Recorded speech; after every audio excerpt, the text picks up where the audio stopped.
Hey everyone, and welcome. Today we're diving into a really important ruling from India's National Company Law Appellate Tribunal, or NCLAT.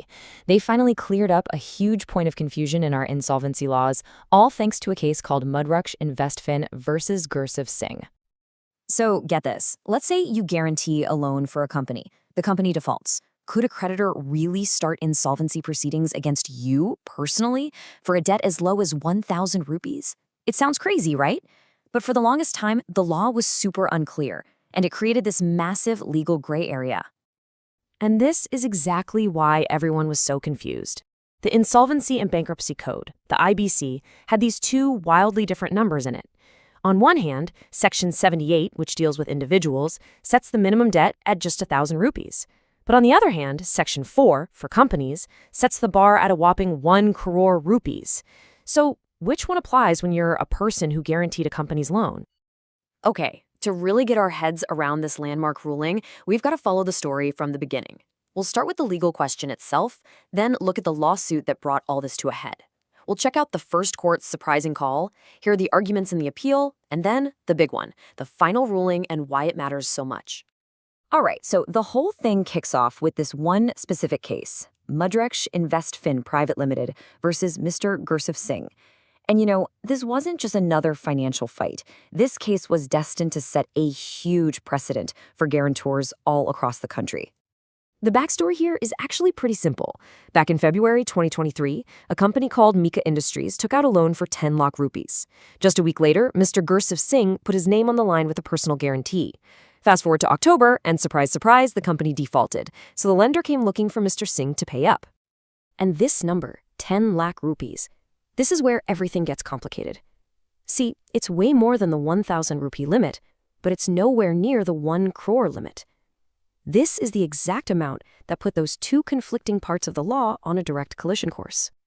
So, Mudraksh Investfin couldn't get its money back. What do? They take it to court. They filed an application under Section 95 of the IBC to kick off personal insolvency proceedings against the guarantor, Mr. Singh. The case first landed in the lap of the NCLT, which is the National Company Law Tribunal. Just think of it as a special court that's built to handle these kinds of complex cases involving companies and, as we're about to see, the people who are financially tied to them.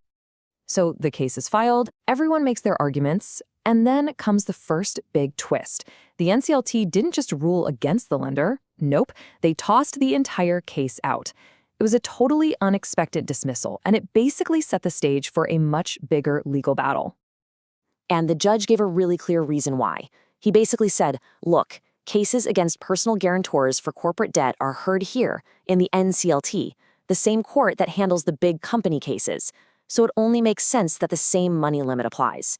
Since the debt was only 10 lakhs, it didn't even come close to that 1 crore minimum.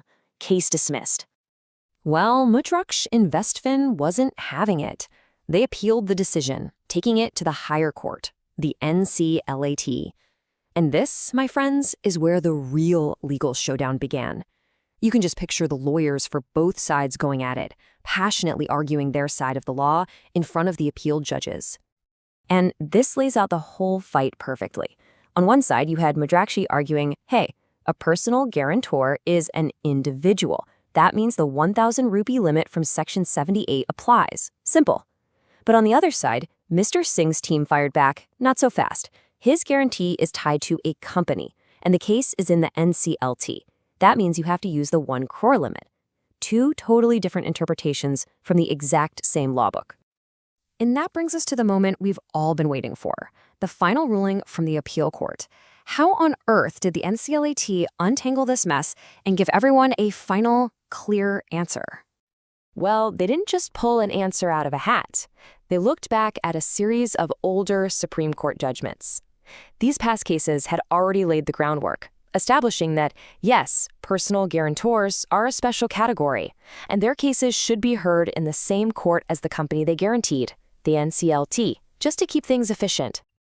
So, after digging through all that legal history, it all came back to that one central question. What is the correct threshold? Is it 1,000 rupees or is it 1 crore? The NCLAT's answer was crystal clear. 1 crore rupees. They definitively ruled that the higher threshold applies. This was it, the monumental clarification everyone in the industry had been waiting for. And this quote right here really nails their thinking. The logic is actually genius in its simplicity. If your case is in the NCLT, you use the NCLT's threshold. Since personal guarantor cases for corporate debt are funneled into the NCLT, the 1 crore limit is the only one that makes sense. That 1,000 rupee limit, that's for other types of personal insolvency cases that are heard in a completely different court. And with that beautifully simple logic, the appeal was dismissed. The NCLAT confirmed that the first judge got it right all along. The 10 lakh rupee claim was just too low to start insolvency proceedings against a personal guarantor in the NCLT. Okay, so the court case is over, the dust has settled. But what's the big picture here? Let's break down why this decision is being called a landmark judgment and what it means for the real world. The ripple effects here are huge. For one, it lines everything up, so the process for a company and its guarantor are in sync. It also creates consistency in the courts. And this is a big one. It protects guarantors from being dragged through insolvency over relatively small amounts of money. By clearing up this massive gray area in the IBC, this ruling just makes the whole legal framework stronger and more predictable for everyone. So if you remember just one thing from all this, let it be this simple 3-step check. Is the case against a personal guarantor, is it filed in the NCLT? If the answer is yes to both, then the debt has to be at least 1 crore rupees. Simple, clear, and finally settled law. And that leaves us with one last thing to think about. By setting that bar so high at 1 crore, do you think the law has found the right balance? Does it protect lenders with huge sums on the line, while also shielding individuals from being pushed into bankruptcy over smaller defaults? It's a critical question that gets to the very heart of what insolvency law is for. Thanks for joining me for this breakdown.